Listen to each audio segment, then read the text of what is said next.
اسلام قبول کرنے والے ہیں۔ یہ حواری کون ہے؟ لغت کے اندر لکھا ہوا ہے کہ حوار حضرت عیسیٰ علیہ السلام کی زبان میں ان لوگوں کو کہا جاتا ہے جو کپڑے دھوتے تھے۔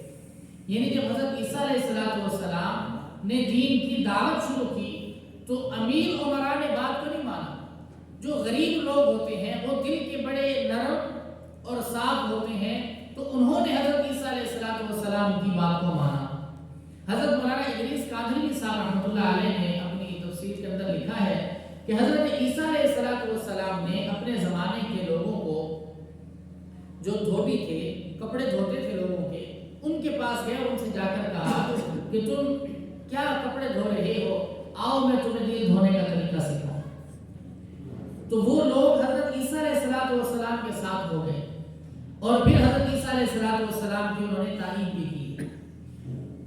حضرت عیسیٰ علیہ السلام نے دعا کی، ربنا آمنا بما انزلت واتبعنا الرسول فاکتبنا مع الشاہدین۔ وہ حواری وہاں موجود ہیں، یہ دعا کی جا رہی ہے کہ اے ہمارے رب، ہم ایمان لے کر آئے اس چیز پر جو آپ نے نازل کی، اور وہ حواری کہہ رہے ہیں کہ ہم نے رسول کی اتباع بھی کی، پیروی بھی کی۔ فاکتبنا مع الشاہدین، آج یہ نبی ہمارے حق میں گواہی دے رہا ہے کس چیز کی؟ اسلام کی، تو بھی ہمارا گواہ ہو جا کہ قیامت والے دن جب ہم تیرے سامنے آئے تو ہمارے پاس اسلام کی سرٹیفکیٹ کس سے ملی ہوئی ہوگی؟ حضرت عیسیٰ علیہ السلام۔ یہ وہ وقت تھا جب یہودی حضرت عیسیٰ علیہ السلام کے مقام کو گھیرے ہوئے تھے اور وہ یہ چاہتے تھے کہ حضرت عیسیٰ علیہ السلام کو قتل کرے۔ حضرت عیسیٰ علیہ السلام نے جب یہ کہا من انصاری الی اللہ، کہ تم میں سے کون ہے جو میری مدد کرے گا، اس میں دو طرح کی تفسیریں ہیں۔ ایک یہ ہے کہ میں جا رہا ہوں، مجھے حکم ہوا کہ اللہ تعالیٰ مجھے آسمانوں پر اٹھا رہے ہیں، تو کیا میرے جانے کے بعد تم دین پر قائم ہوگے؟ تو انہوں نے کہا کہ ہاں، آپ کے آسمان پر اٹھائے جانے کے بعد بھی ہم دین پر قائم رہیں گے اور آپ ہمارے گواہ ہو جائیں۔ تو یہ انہوں نے دعا کرائی۔ دوسری ایک رائے، یہ سب سے زیادہ مضبوط اور مشہور ہے، دوسری رائے یہ ہے کہ حضرت عیسیٰ علیہ السلام کو یہ حکم ہوا کہ آپ کی شکل ہم آپ کے ماننے والوں میں سے کسی ایک کے مشابہ کر دیں گے، یعنی آپ کو ہم اٹھا لیں گے اور آپ کے جو ماننے والے ہیں ان میں سے کسی ایک شخص کو آپ جیسا بنا دیں گے۔ یہودی اس کو سولی چڑھا دیں گے اور پھر وہ کیا سمجھیں گے کہ ہم نے حضرت عیسیٰ علیہ السلام کو سولی چڑھا دیا۔ تو وہ ایک شخص راضی ہوا تو اس کی شکل حضرت عیسیٰ علیہ السلام جیسی کر دی گئی۔ دوسری تفسیر یہ ہے کہ یہ لوگ اسلام پر قائم و دائم ہو گئے، یہودیوں میں سے ایک شخص اسے بھیجا گیا کہ جاؤ اور جا کر حضرت عیسیٰ علیہ السلام کو پکڑ کر لاؤ۔ وہ جب مکان کے اندر داخل ہوا، حضرت عیسیٰ علیہ السلام کو آسمانوں پر اٹھا لیا گیا تھا اور اس یہودی کی شکل حضرت عیسیٰ علیہ السلام جیسی بنا دی گئی۔ اب باہر کھڑے ہوئے لوگ انتظار کر رہے ہیں، وہ اپنے گھر میں تلاش کر رہا ہے، وہ باہر نہیں نکلا۔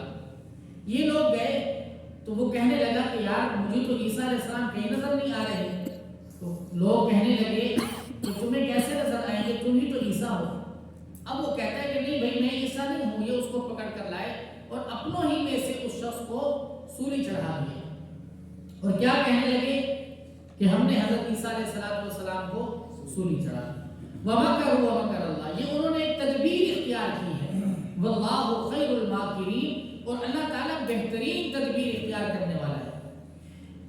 مکر یہ عربی زبان کا لفظ ہے، اس کا مطلب ہوتا ہے کوئی ایسی تدبیر اختیار کرنا جو آپ کے سامنے والے شخص کے سمجھ میں نہ آ سکے، کوئی ایسی تدبیر اختیار کرنا۔ دیکھیے بعض اوقات دوست آپس میں بیٹھے ہوتے ہیں، لوڈو وغیرہ کھیل رہے ہوں، تو ان کی بھی ایک ترتیب ہوتی ہے کہ میں اپنے دوست کو کیا کروں، ہراؤں۔ اب یہ ان کی کوئی دشمنی نہیں ہے، لیکن وہ ایک چال چلتے ہیں کہ میں جیت جاؤں اور دوسرا کیا ہو جائے، ہار جائے۔ قرآن مجید کے اندر آیا ہے وَلَا يَحِيقُ الْمَكْرُ السَّيِّئُ إِلَّا بِأَهْلِهِ، کہ مکر برا بھی ہوتا ہے اور مکر اچھا بھی ہوتا ہے۔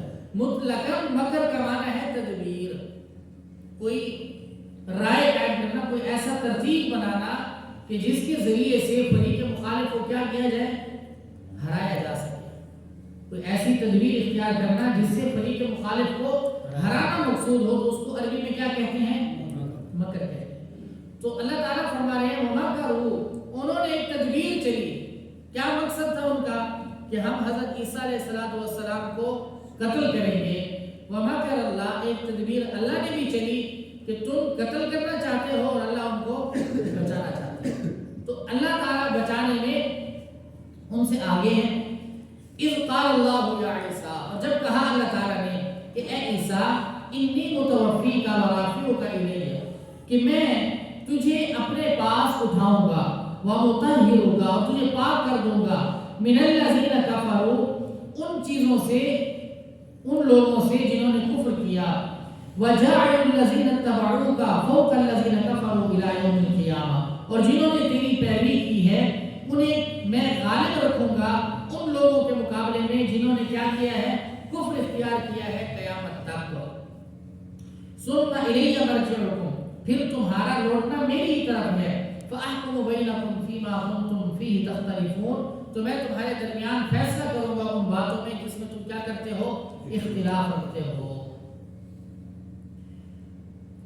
اِذْ قَالَ اللَّهُ يَا عِيسَىٰ إِنِّي مُتَوَفِّيكَ، یہاں بہت سارے لوگ، کل جو میں نے آپ سے کہا تھا کہ بعض ایسے آیات ہیں مجمل جن کی تفسیر کی ضرورت ہوتی ہے، وہ یہاں آ کر اس سے یہ معنی مراد لیتے ہیں کہ اللہ تعالیٰ فرما رہے ہیں انی متوفیک، کہ پہلے میں تجھے وفات دوں گا، تجھے وفات آئے گی، تیری روح قبض ہوگی، ورافعک الی، اور پھر تجھے میں اپنے پاس اٹھاؤں گا۔ تو اس کا مطلب یہ ہے کہ پہلے عیسیٰ علیہ السلام فوت ہوئے اور پھر ان کو آسمانوں پر اٹھایا گیا، یہ مطلب ہرگز نہیں ہے، بلکہ متوفی، وفات کا مطلب یہاں یہ ہے کہ اے عیسیٰ تیرے جسم کو دنیا میں نہیں چھوڑا جائے گا کہ تم دنیا میں ہو اور روح تمہاری آسمانوں کی طرف چلی جائے، بلکہ متوفی کا مطلب یہ ہے کہ جب تم آسمانوں پر آؤ گے تو روح بھی ہوگی اور جسم بھی ساتھ ہوگا۔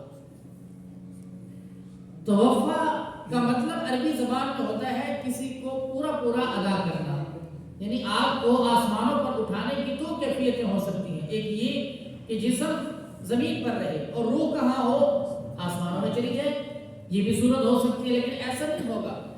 آپ کا اٹھانا نرالا انداز ہوگا کہ آپ کا جسم بھی ساتھ جائے گا اور روح بھی ساتھ ہوگی، یہ اس سے مراد ہے۔ وَمُطَهِّرُكَ مِنَ الَّذِينَ كَفَرُوا وَجَاعِلُ الَّذِينَ اتَّبَعُوكَ فَوْقَ الَّذِينَ كَفَرُوا إِلَىٰ يَوْمِ الْقِيَامَةِ، اور جو آپ کے ماننے والے ہیں انہیں قیامت تک میں کافروں پر کیا کروں گا، غالب رکھوں گا۔ فَأَمَّا الَّذِينَ كَفَرُوا، بہرحال وہ لوگ جنہوں نے کفر کیا، فَأُعَذِّبُهُمْ عَذَابًا شَدِيدًا، تو میں انہیں سخت عذاب دوں گا، فی الدنیا والآخرہ، دنیا اور آخرت میں، وَمَا لَهُم مِّن نَاصِرِينَ، اور ان کا کوئی مددگار نہیں ہوگا۔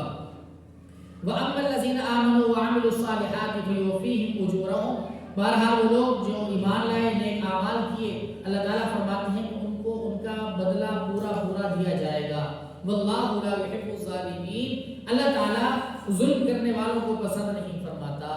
ذَلِكَ نَتْلُوهُ عَلَيْكَ مِنَ الْآيَاتِ وَذِكْرِ الْحَكِيمِ، یہ وہ باتیں ہیں جو ہم پڑھتے ہیں آپ پر آیات میں سے اور ذکر حکیم، یہ قرآن مجید کا ایک نام۔ میں نے کل بھی آپ سے عرض کیا تھا کہ قرآن مجید کے بہت سارے نام اللہ جل جلالہ نے اسی کتاب کے اندر بیان کیے ہیں۔ قرآن بھی ایک نام ہے، فرقان بھی ایک نام ہے، اور ذکر حکیم بھی کیا ہے، ایک نام ہے، اس کو بھی آپ نوٹ کرتے تھے۔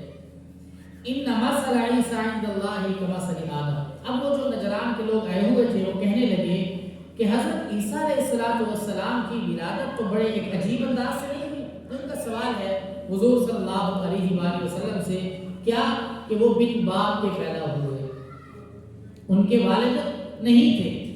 تو قرآن نازل ہوا اِنَّ مَثَلَ عِیسَىٰ عِندَ اللَّهِ، کہ حضرت عیسیٰ علیہ السلام کی مثال اللہ کے ہاں کمثل آدم جیسی ہے۔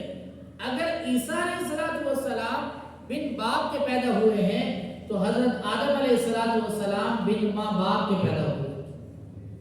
اگر تم کہتے ہو کہ عیسیٰ علیہ السلام اللہ کے بیٹے ہیں تو پھر آدم علیہ السلام کا درجہ تو اور اونچا ہونا چاہیے، جبکہ ان کے ہاں یہ بات نہیں کی جاتی. خلقہ من تراب، اللہ تعالیٰ نے حضرت آدم کو